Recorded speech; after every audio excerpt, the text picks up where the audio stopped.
ព័ន្ធទៅនឹង Play Store បាទឥឡូវយើងចាប់ផ្ដើមពីចំណុចទី1មុនតកតងទៅនឹង YouTube អញ្ចឹងបងប្អូនបើក YouTube មកអូខេបាទបើសិនជាបងប្អូនបើក YouTube មកឃើញវីដេអូវា play ដោយស្វ័យប្រវត្តិបែបនេះបាទអូខេឃើញវា play ឬក៏ចាក់ដោយស្វ័យប្រវត្តិអញ្ចឹងបងប្អូនគួរតែបិទកុំឲ្យវា play ដោយស្វ័យប្រវត្តិអញ្ចឹងបាទដើម្បីកុំឲ្យវាស៊ីទិន្នន័យរបស់យើងចោលអត់ប្រយោជន៍អញ្ចឹងណាបាទដោយសារតែវីដេអូខ្លះយើងអត់ចង់មើលទេប៉ុន្តែយើងនៅពេលដែលយើងអស់ទៅលើអស់ទៅក្រោមអញ្ចឹងវា play អូតូម៉ាទិកទាំងវីដេអូខ្លះដែលយើងអត់ចង់មើលផងវាក៏ play ដែរអញ្ចឹងយើងចូលទៅបិទវាមកដើម្បីបិទកុំឲ្យវា play វីដេអូអូតូអញ្ចឹងបងប្អូនត្រូវចូលមកកន្លែង profile មកហើយកន្លែង profile នេះគឺវាទៅតាម version ដែរ version ខ្លះគឺវានៅខាងក្រោមគេខាងស្ដាំហើយ version ខ្លះទៀតគឺវានៅខាងលើគេខាងស្ដាំអញ្ចឹងបងប្អូនមើលទៅ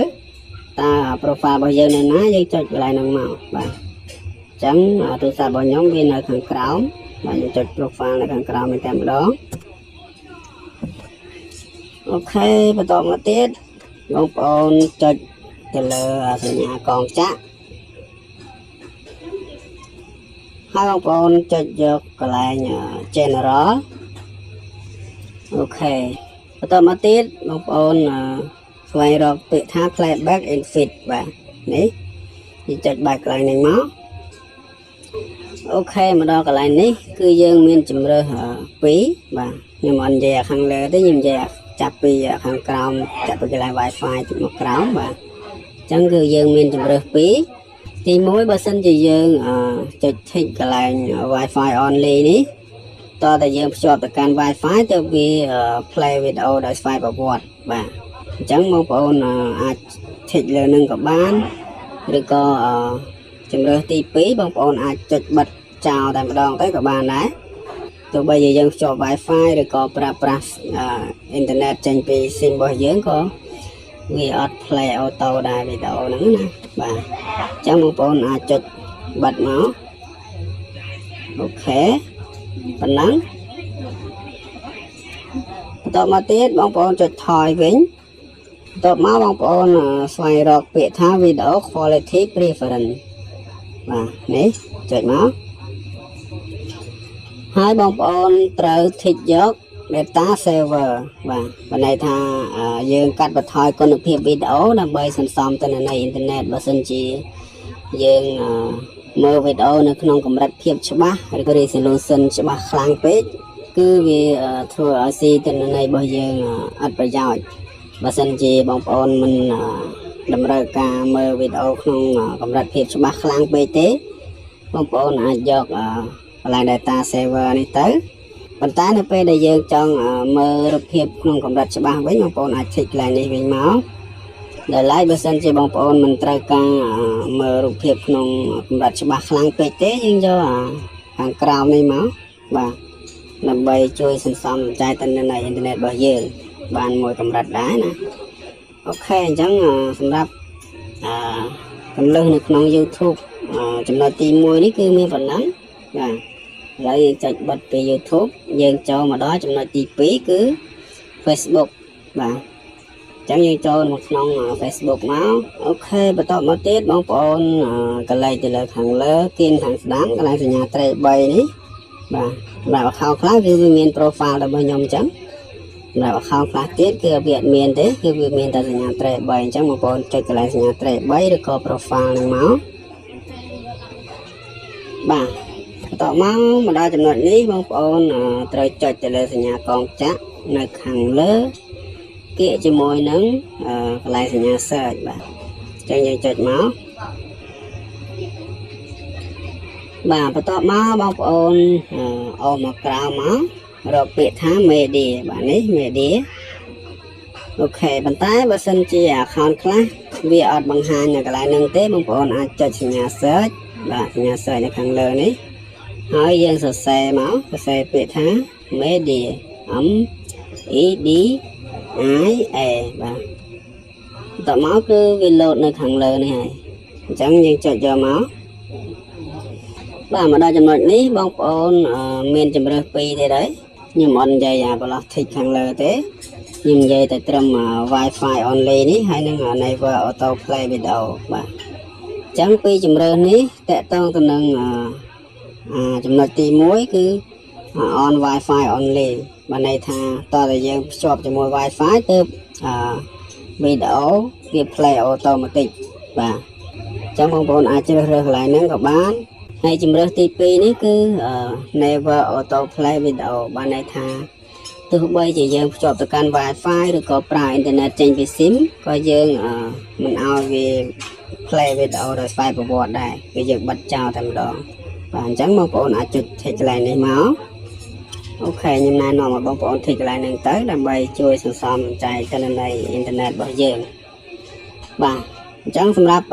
នៅក្នុង Facebook នេះគឺមានប៉ុណ្ណឹងចុចថយមកបាទយើងចុចបិទវាមកយើងចប់ចំណុចទី2ឥឡូវយើងចូលចំណុចទី3តកតងទៅនឹង Telegram ឥឡូវយើងចុចបើក Telegram មកអូខេបន្តមកទៀតបងប្អូនចុចកន្លែងសញ្ញាត្រែ3នៅខាងលើគៀងខាងឆ្វេងហើយយើងចុច setting តមកទៀតបងប្អូនចុចកន្លែងពាក្យថា data and storage អូខេមកដល់កន្លែងនេះយើងចុចបិទវាមកបិទ auto download មកទាំង3ហ្នឹងមកបាទដើម្បីកុំឲ្យវា download វីដេអូរូបភាពឬក៏ឯកសារអីផ្សេងៗដោយស្វ័យប្រវត្តិអញ្ចឹងវាធ្វើឲ្យស៊ីទិន្នន័យអ៊ីនធឺណិតរបស់យើងច្រើនដោយមិនចាំបាច់ណាដោយសារជាទូទៅយើងមិនមែនត្រូវការវា download គ្រប់វីដេអូគ្រប់រូបភាពឬក៏គ្រប់ឯកសារដែលគេផ្ញើមកឲ្យយើងទេតើតាវីដេអូរូបភាពឬក៏ឯកសារណាដែលយើងចាំបាច់នៅក្នុងការ download គឺយើង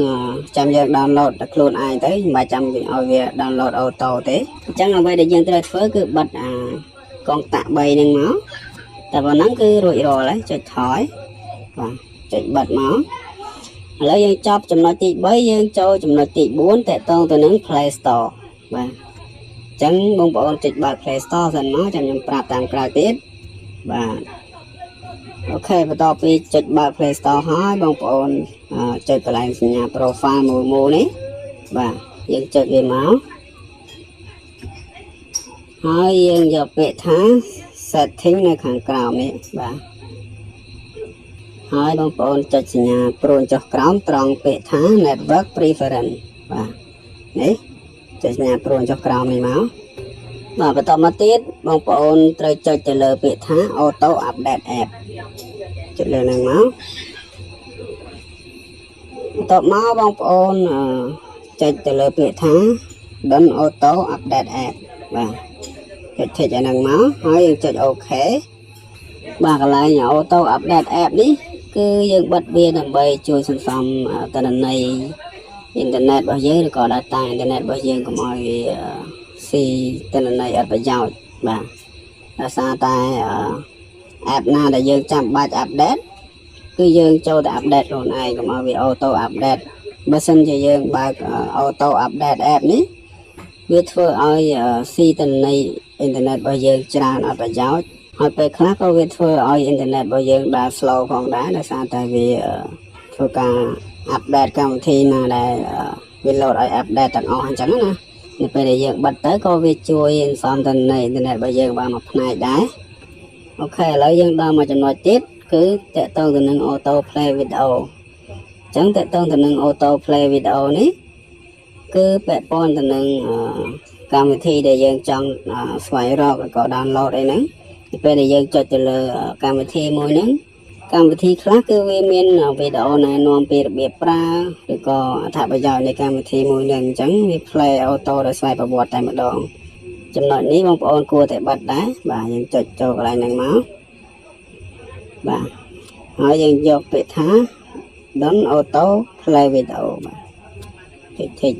ចុចដល់ចំណុចហ្នឹងមកហើយយើងចុច OK បាទអញ្ចឹងតើតទៅនឹង Play Store វាមានប៉ុណ្ណឹងយើងចុចថយវិញមកហើយយើងចុចបិទម